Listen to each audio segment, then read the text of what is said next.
suman entre los dos. Bueno, probamos ponte. Venga, con el problema del transporte solucionado, seguro que en ese vehículo también hay un sitio para el amor. Lo veo. ¿Sí? Sí. ¿Eres un de todo? De muchísimo. ¿No? Me cuido mucho.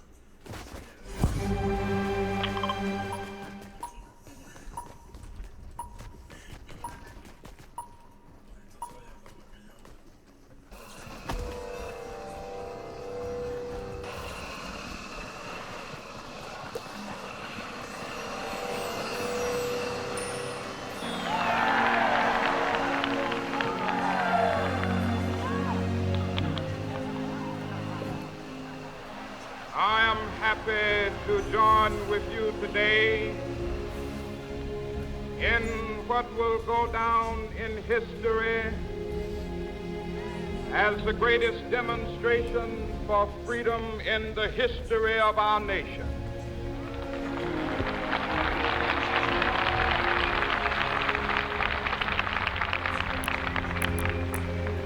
Fourscore years ago, a great American in whose symbolic shadow we stand today signed the Emancipation Proclamation. This momentous decree came as a great beacon light of hope to millions of Negro slaves who had been seared in the flames of withering injustice. It came as a joyous daybreak to end the long night of their captivity. But 100 years later, the Negro still is not free. 100 years later, the life of the Negro is still sadly crippled by the manacles of segregation and the chains of discrimination. 100 years later, the Negro lives on a lonely island of poverty in the midst of a vast ocean of material prosperity. 100 years later,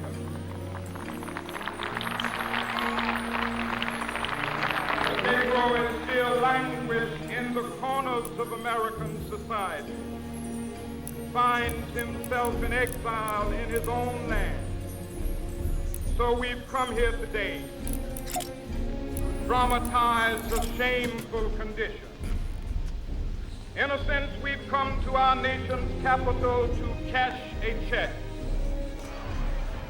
When the architects of our republic wrote the magnificent words of the Constitution and the Declaration of Independence, they were signing a promissory note to which every American was to fall heir.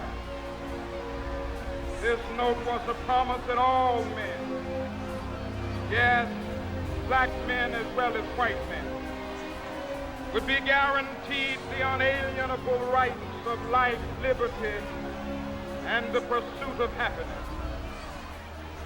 It is obvious today that America has defaulted on this promissory note insofar as her citizens of color are concerned. Instead of honoring this sacred obligation, America has given the Negro people a bad check, a check which has come back marked insufficient funds.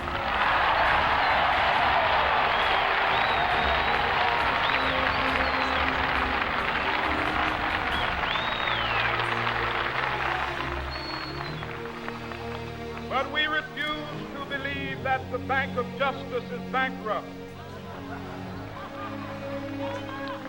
We refuse to believe that there are insufficient funds in the great vaults of opportunity of this nation. So we've come to cash this check, a check that will give us upon demand the riches of freedom and the security of justice.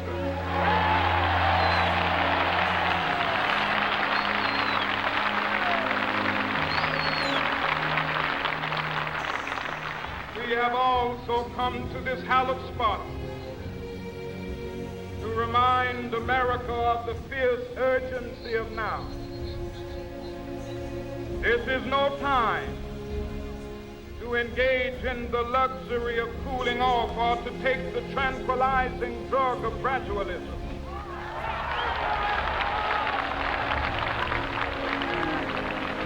Now is the time to make real the promises of democracy. Now is the time to rise from the dark and desolate valley of segregation to the sunlit path of racial justice. Now is the time to lift our nation from the quicksands of racial injustice to the solid rock of brotherhood. Now is the time. Make justice a reality for all of God's children. It would be fatal for the nation to overlook the urgency of the moment. This sweltering summit of the Negro's legitimate discontent will not pass until there is an invigorating autumn of freedom and equality. 1963 is not an end, but a beginning. Those who hope that the Negro needed to blow off steam and will now be content will have a rude awakening if the nation returns to business as usual.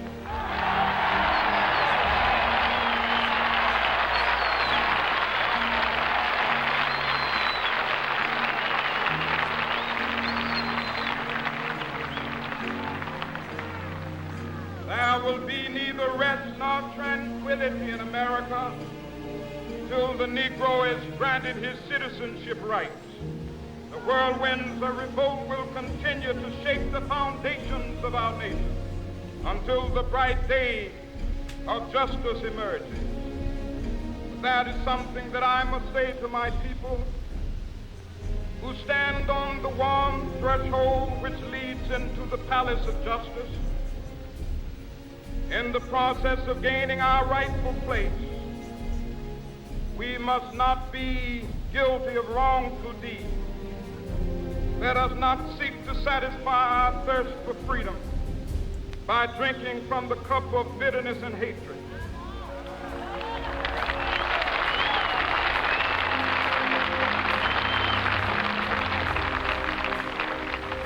We must forever conduct our struggle on the high plane of dignity and discipline.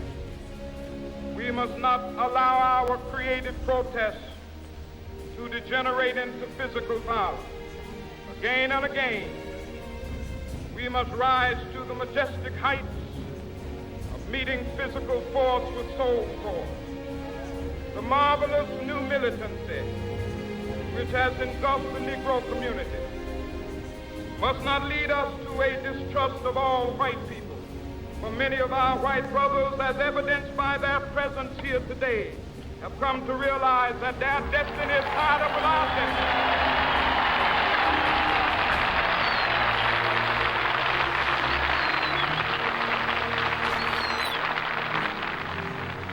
They have come to realize that their freedom is inextricably bound to our freedom. We cannot walk alone. As we walk, we must make the pledge that we shall always march ahead. We cannot turn back. There are those who are asking the devotees of civil rights, when will you be satisfied? We can never be satisfied as long as the Negro is the victim of the unspeakable horrors of police brutality. We can never be satisfied as long as our body is heavy with the fatigue of travel, cannot gain lodging in the motels of the highways and the hotels of the city.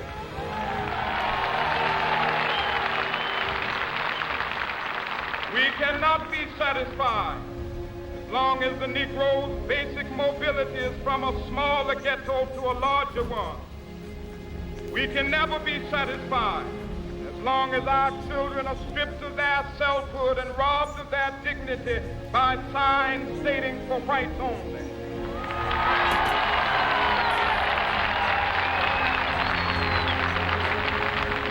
We cannot be satisfied as long as a Negro in Mississippi cannot vote and a Negro in New York believes he has nothing for which to vote.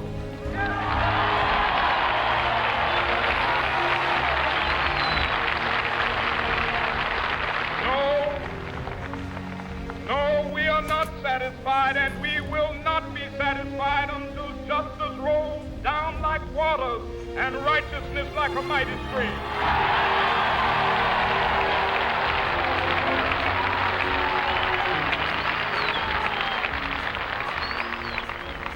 I am not unmindful that some of you have come here out of great trials and tribulations. Some of you have come fresh from narrow jail cells. Some of you have come from areas where your quest for freedom left you battered by the storms of persecution, staggered by the winds of police brutality. You have been the veterans of creative suffering. Continue to work with the faith that unearned suffering is redemptive. Go back to Mississippi. Go back to Alabama. Go back to South Carolina. Go back to Georgia. Go back to Louisiana. Go back to the slums and ghettos of our northern cities, knowing that somehow this situation can and will be changed. Let us not wallow in the valley of despair. I say to you today, my friend,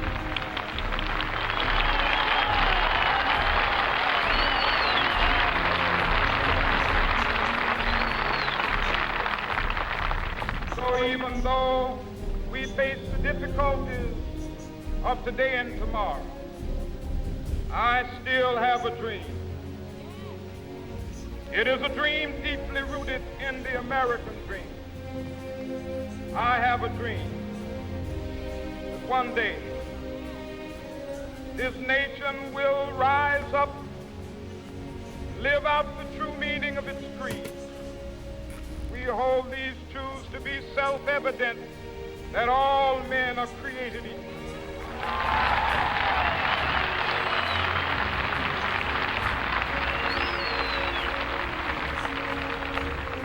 I have a dream that one day on the red hills of Georgia, sons of former slaves and the sons of former slave owners will they be able to sit down together at the table of brotherhood. I have a dream that one day, even the state of Mississippi, a state sweltering with the heat,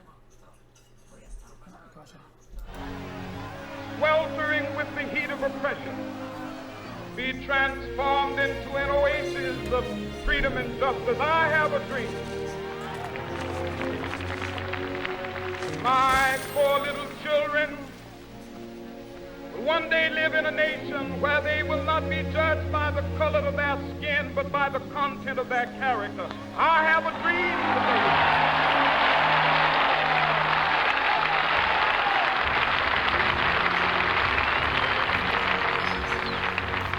I have a dream that one day down in Alabama, with its vicious racists, with its governor having his lips dripping with the words of interposition and nullification, one day right there in Alabama, little black boys and black girls will be able to join hands with little white boys and white girls as sisters and brothers. I have a dream today.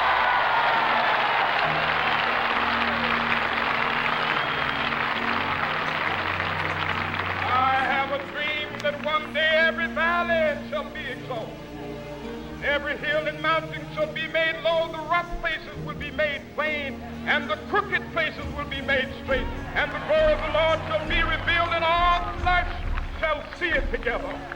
This is our hope. This is the faith that I go back to the South with this faith. mountain of despair a stone of hope. With this faith, we will be able to transform the jangling discords of our nation into a beautiful symphony of brotherhood. With this faith, we will be able to work together, to pray together, to struggle together, to go to jail together, to stand up for freedom together, knowing that we will be free one day.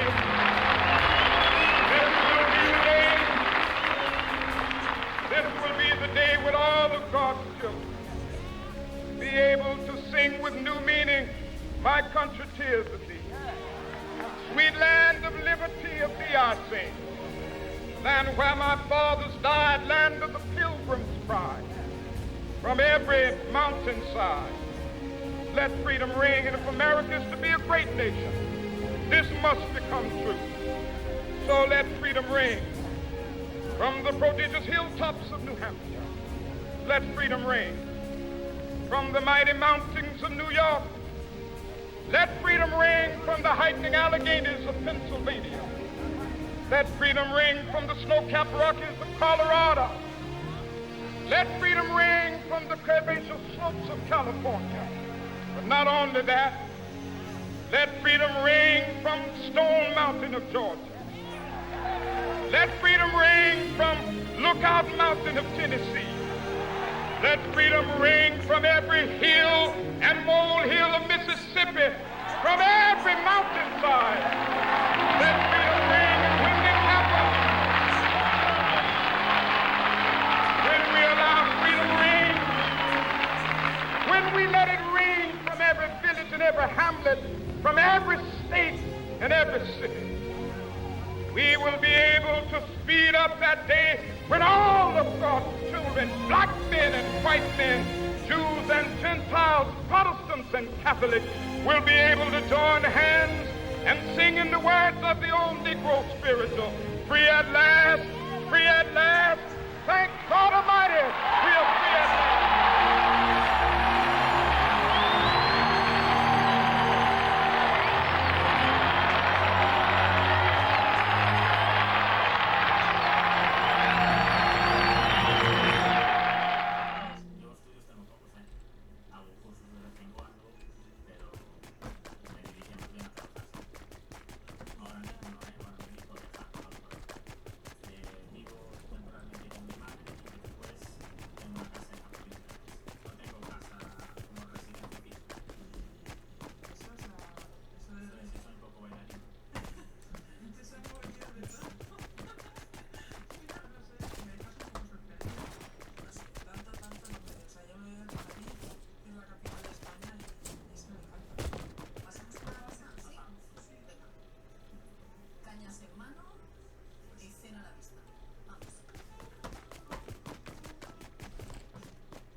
Sé lo que es, pero no sé lo que es.